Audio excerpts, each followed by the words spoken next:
Sheriff Lewis, good morning. Good morning, good morning.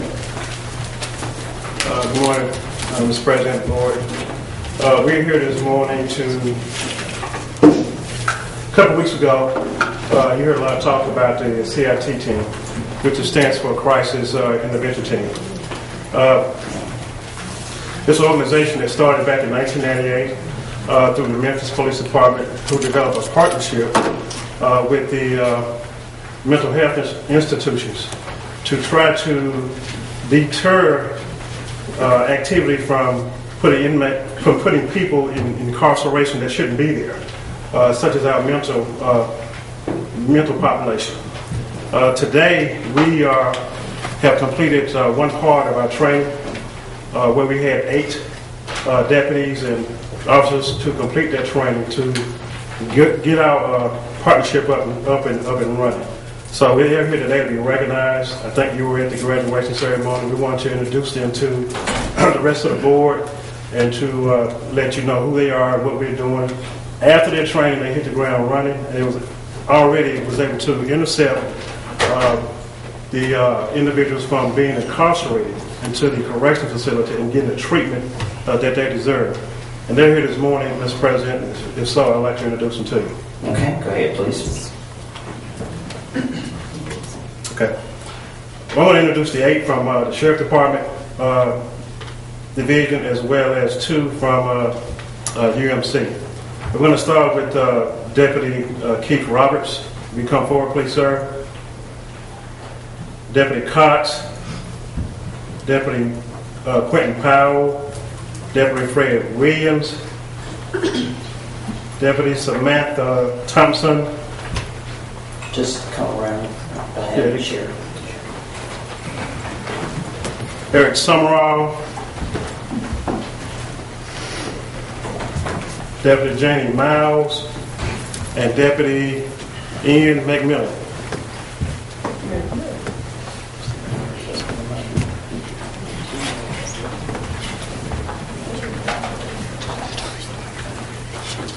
As I stated earlier, Mr. President, that this is a partnership that the Sheriff Department went into with UMC, Hines Behavioral Health, and NAMI. And we do have a representative from NAMI here this morning. Also, I'd like for her to come up. You may want to hear from her about how this partnership got started. And while she's coming up, I also want the other partners to come up from UMC.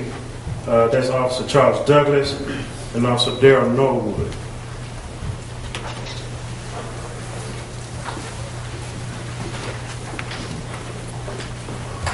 As I stated earlier, this program began in Memphis in 1998 as a joint effort between the Memphis Police Department and NAMI, where it was very effective to be a model for the rest of the country. Just so happened Hines County has started their CIT division, and we're the first to start in the state of Mississippi. So we're going to be the model unit for the state of Mississippi, and we've already been getting calls from other agencies to help them get their unit up and running. So I want to take this opportunity to give Ms. Dana Price an opportunity to say something, as well as a representative from NAMI. Okay. All right. Thank you. Dana Price Sims. Like the sheriff said, the legislation for the Crisis Intervention Team was enacted in 2009. No law enforcement agency in Mississippi had a chance to take advantage of it. We were able to do that. We were able to comprise a team of trainers from UMC, Hines Behavioral Health, as well as the Sheriff's Department to come together and do the basic training these gentlemen and ladies needed to help those suffering from mental illness. And just to give a good description of it, basically it's when a person from the Sheriff's Department or officer from UMC comes in contact with those in the community that are suffering from mental illness, rather than them being placed in our jail or our holding facility, they can actually be taken to a single point of entry, which right now is UMC. We're actually in contact with UMC and working up MOUs in reference to making sure we assure this for a long period of time. And we'd also like to invite other hospitals, if they would like to get involved in this program, we'd be happy to have them. And also, Supervisor Stokes, I know you had some concerns in reference to those suffering from mental illness, and this is just the Sheriff's Department's way of trying to help that situation. Mr. President. Mr. Stokes. Mrs. Sims and Shad, and everyone up there, I thank y'all so much because a lot of times people just don't get the true picture about mental illness and the effects it's having on this community. We see a lot of people around the homeless shelters, and just on yesterday we were leaving some from downtown, coming up Gallatin, man, in the middle of the street, just pouring it. You know, he's seeing something that's not real. And I know some years back, people were dropping off their mental patients here in Hinds County. Most times they take them around the bus station and just let them out. And if we don't have something to try to help and cure this problem, then this problem will get more and more out of control. And I'm just glad. I just hope, and the only question I had, you said we'll take them to UMC. And once we get them to UMC, I'm hoping that UMC have an understanding with Whitfield, that we can get them to Whitfield to get some help versus UMC release them and back out here. We got a man walking around every day with no shoes on, tongue hanging out his mouth, I guess from the medicine, and we know it, you know. Well, from UMC, that's how we teamed up with Hinds Behavioral Health. That way they can actually get a program in place for that person and they get some kind of aftercare or some treatment. They're invited to meetings and they're encouraged to stay on their meds. But we do want to say that there's still some work left with the legislature. We want to evolve the law so it will match those in Memphis. Theirs is more advanced than ours. So we hope to evolve the legislation as well as funding. Funding is very important. So, and please encourage the legislature to appropriate funds for the CIT program. That way we can expand it in the state of Mississippi. But at least we're doing something. We're not just seeing a problem and burying our head and it's saying like it's not there. Okay. Mr. President. Okay, Mrs. Calhoun. I'm glad you mentioned the legislature, Ms. Sims. Last year, I did introduce a resolution to our state legislature requesting funding to help counties with addressing mental health problems within our communities. But I also want to congratulate the CIT team. And I'm sure what you have learned that you would implement that information in dealing with some of our mentally ill that should not be incarcerated. Jail should not be used as mental health crisis center. And I also want to show my appreciation to the University of Mississippi's hospital, University of Mississippi Hospital, for their participation.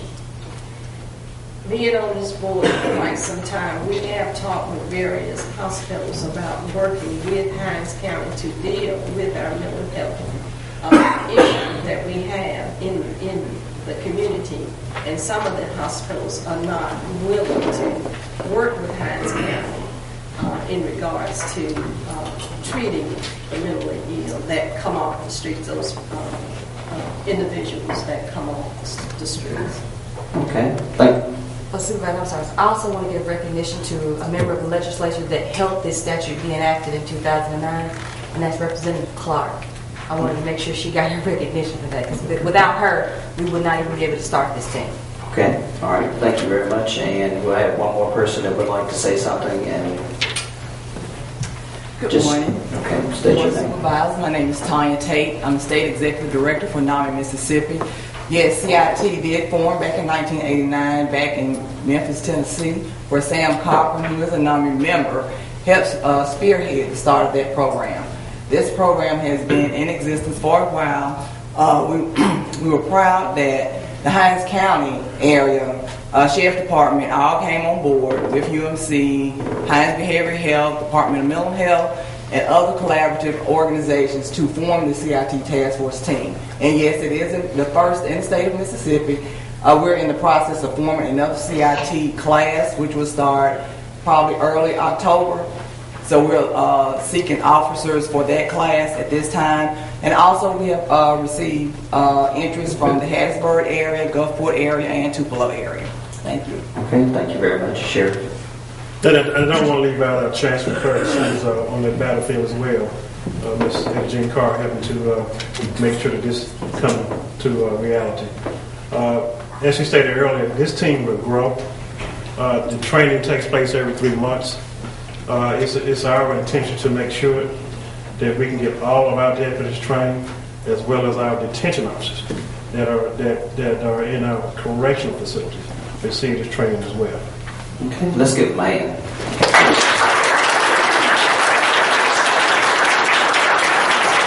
Thank you very much, and congratulations to all the officers. Congratulations to Mrs. Carr. I know she's been working on this for several years, and we want to recognize any individual that's doing things positive in this county. We'd like to continue, but And before don't forget the University Hospital. the University Medical Center. Before we go any further, I'd like to state something for the record. Mrs. Carr, over the weekend I talked with Supervisor Anderson, and Supervisor Anderson wanted this board to know that he is doing better. He is still recuperating, and everything is going much better than he thought. And that he will be back to the board meeting within a couple of weeks, and he just wanted me to state that for the record, and we just include that into the official records or minutes from Supervisor Anderson. Okay, we will now continue with our printed agenda with the approval of minutes.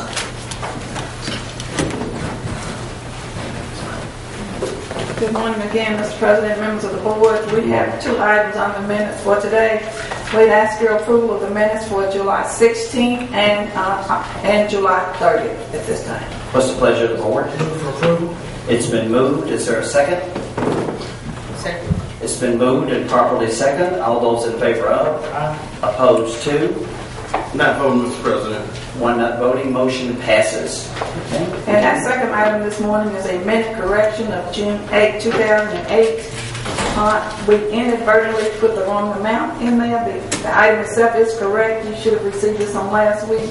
We'd ask that you approve a minute correction showing the low bid of O.D. Smith in the amount of $170,994.66 instead of the amount of $198,086.98. This is just to correct our minutes for future reference. Okay, thank you very much.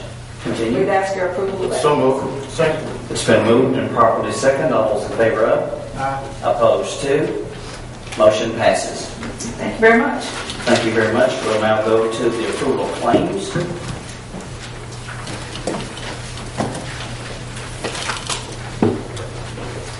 Good morning, Mr. President, members of the board. Good morning. Last week, the Chancery Clerk's Office provided you with a packet for today's claims. The first item in that packet is a schedule of an interfund advance to be repaid. This is repaid to the General County Fund from the Victim Witness Assistance Grant. The original advance was for $5,000, and we would like to repay that at this time. So moved. Second. It's been moved and properly second. All those in favor of? Aye. Opposed to? Motion passes. Thank you very much. We have one interfund transfer this morning, and this is a transfer to the Road Maintenance and Construction Fund from the Series 2007A Tax Exempt Bond Fund. This is in the amount of $28,000, and this is for reimbursement to the Public Works Department for resurfacing of Sawyer Road, and I believe that is in District 2. Thank you very much, District 2. Okay, go ahead. We present that for your approval. What's the pleasure of the board? Move for approval. It's been moved. Is there a second? Second. Question, Mr. President. Question from Mr. Stokes. You said we be paying it, or We are paying this out of the bond money to the road fund for the cost of the materials that Mr. Felix's crews used to resurface the road. okay, you just paying it from one fund to another? Correct. Okay. Yeah, okay, thank you. Okay. All those in favor of? Yes. Opposed to? Motion passes. Thank you very much. We have one special claim this morning. This claim is to Mississippi State University. This is for travel, for safety and environmental program registration for public works employees. The total of this claim is $2,185. So moved. It's been moved. Is there a second? Second. It's been moved and properly second. All those in favor of? Yes. Opposed to? Motion passes. Thank you very much. Your claims this morning are claim numbers 5,348 through 5,710. There were several claims of interest for the board this morning. The first of those is claim number 5,312. This is actually a claim from the last meeting to Airwave Consultant Companies. That claim was neither approved nor rejected at the last meeting, so we will bring it to your meeting this morning for approval or rejection. Okay, what's the pleasure of the board? What's the pleasure of the board? I so move that we approve this particular claim. Second, Mr. President. It's been moved and properly second. All those in Question, Mr. President. Question from Mr. Stokes. Why is this claim known as I've been here separate from the other claims? A claim is separated based on a request from a supervisor to the clerk's office that whichever supervisor would like those claims separated from the bulk claims because they choose to vote either in the negative or in some other manner for that claim, and not as just any other claim. This is a legal claim, right? Yes, it's a legal claim. Yes, sir. So each meeting, each claim, each time we're going to vote on claims, this one can always be excluded out. That's correct. Unless the supervisor requests and says that they don't want it included in the claims of interest in the board. Thank you. Okay. All those in favor of? Yes. Opposed to? Nay. Okay. We have 2 for and 2 against. The motion at this particular point, before I say that it fails, Mr. Anderson advised that there are 2 individual claims that he wanted to be called up. And this is one of those particular claims. We will, since this is a claim that came up at this particular time, I will redraw, or what I will do is I'll reject, but I will withdraw my second, and if Mr. Stokes wants to withdraw his, excuse me, I might withdraw my motion, Mr. Stokes will withdraw his second, then we'll bring this back up at the end of the meeting at the time when Mr. Anderson stated that he wanted to be contacted regarding this particular issue. I have no problem withdrawing my second. Can you withdraw a motion in the second after it's been voted on? Yes, you can. So what I'm going to do is I'm going to withdraw my motion and withdraw the second. And what We we'll need our do, board attorney. Yeah, we need to have a ruling on that. See, what you're requesting is to rescind the action taken. okay, we can rescind any action at any meeting. So what I'll do is I'll vote or make my motion or clarify my motion. My motion will be to rescind the information or rescind the motion until which time that Mr. Anderson at the end of the board meeting can be contacted. So I rescinded my motion. Mr. Stokes rescinded his particular second. No. You're not. Can't do that either. We have to vote on it. First of all, you cannot rescind a motion that has already been taken.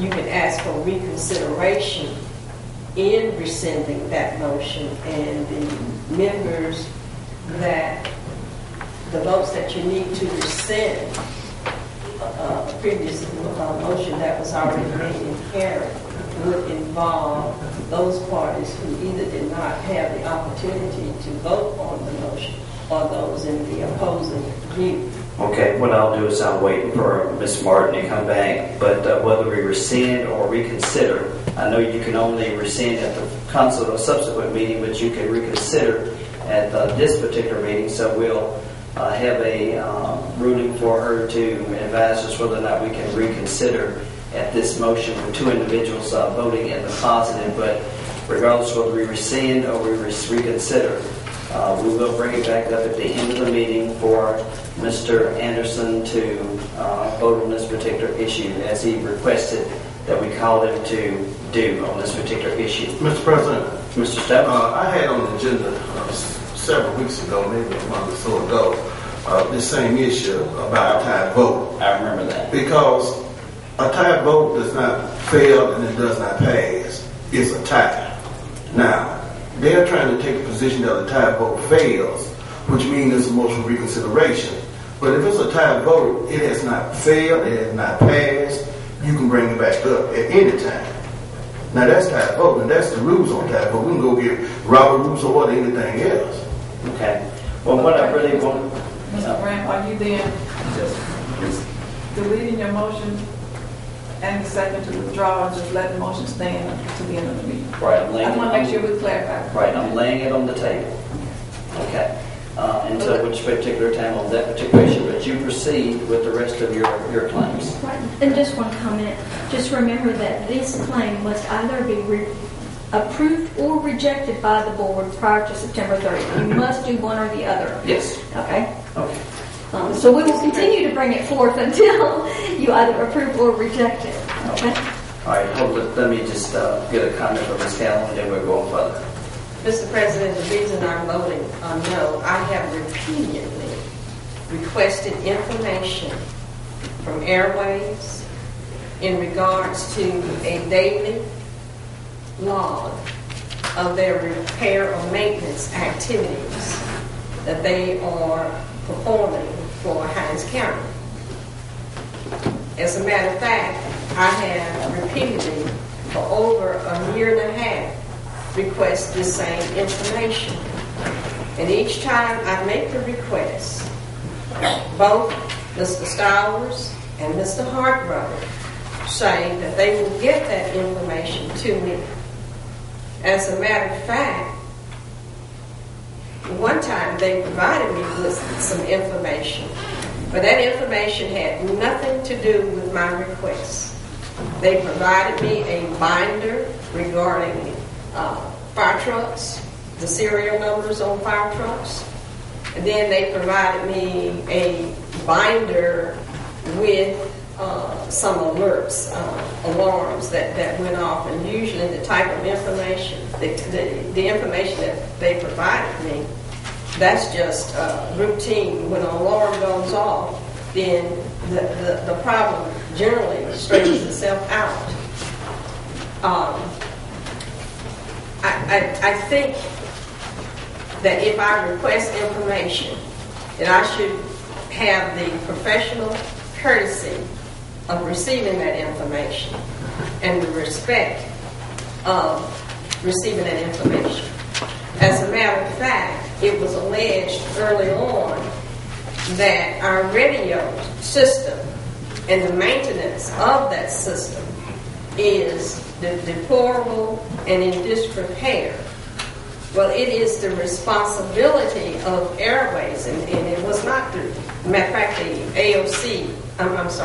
EOC director was accused of having the responsibility to maintain our radio system, when it is not the AOC's director's responsibility, nor his staff's responsibility to maintain our radio system, because they do not have the expertise to maintain the system. That is why we have hired a contractor to assist us in maintenance, or not assist, because we can't assist them in any way, but to provide us with performing maintenance duties. Is not EOC's responsibility, it's Airways' responsibility to maintain our 800 radio megahertz system.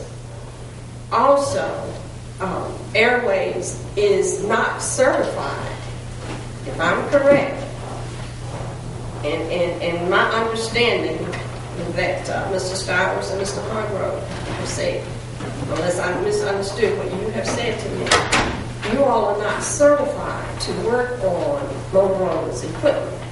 And that's what we have. We have a Motorola 800 megahertz radio system, and you're not certified to work on that system.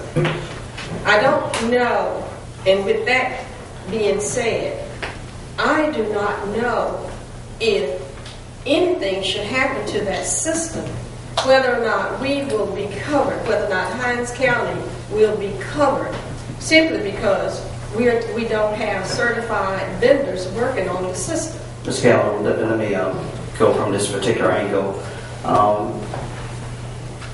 According to what's been said. The issue is the claim. The issue is not, as far as I know, it's not the individual. We've made a motion as to what we're going to do, and in sticking with the issue, then we will proceed from this particular point. So we will go and continue with the issues, and the issues that are the claims. In sticking with my issue, my vote is no. Okay, that's understood, and it's taken. That's no problem. Continue, please. We have, the next special claim is claim number 5,433. This is for Mississippi Valley Title Building Utilities, and we present that for your approval. What's the pleasure of the board? It's been moved and properly second. All those in favor of? Yes. Opposed to? Motion passes. Thank you very much. The next claim of interest is claim number 5,579 to Motorola. This is in the amount of $1,287.40. This is for the volunteer fire department. Okay, what's the pleasure of the board? Yes. So moved, Mr. President.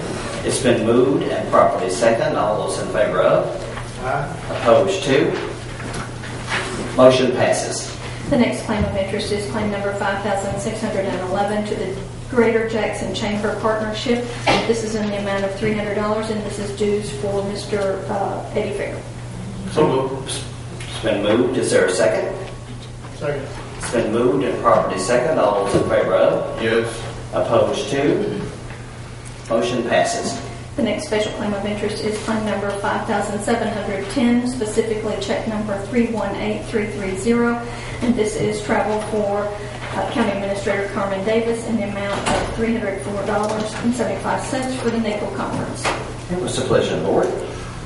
So moved. It's been moved. Is there a second? Is there a second? I'll second it. It's been moved and properly second. Discussion, Ms. Calhoun. Yes. Is this within your $2,000 budget that has been allocated? Yes, ma'am. Your $2,000. Yes, ma'am. Okay. Okay, it's been moved and properly second. All those in favor of? Yes. Opposed to? Motion passes. Thank you very much. The next claims of interest this morning are your claims over $100,000, and they are claim numbers 5,348 to the Jackson Hines Library System in the amount of $127,858. This is their July monthly allotment. Claim number 5,459 is to Hines Community College in the amount of $204,121.93. This is their June tax settlement. Claim number 5,471 is to Entergy in the amount of $112,947.80. This is for utility bills for various county buildings. And claim number 5,486 is to the Hines Behavioral Health System for $332,000. This is for administrative needs for the Mental Health Commission. We present those for your approval. So moved. It's been moved. Is there a second? Second. It's been moved and properly second. Question, Mr. President. Question for Mr. Stokes. For Hines behavior, do we have a millage that's associated with how many meals are set for them? 0.762, I think. How much does it generate to?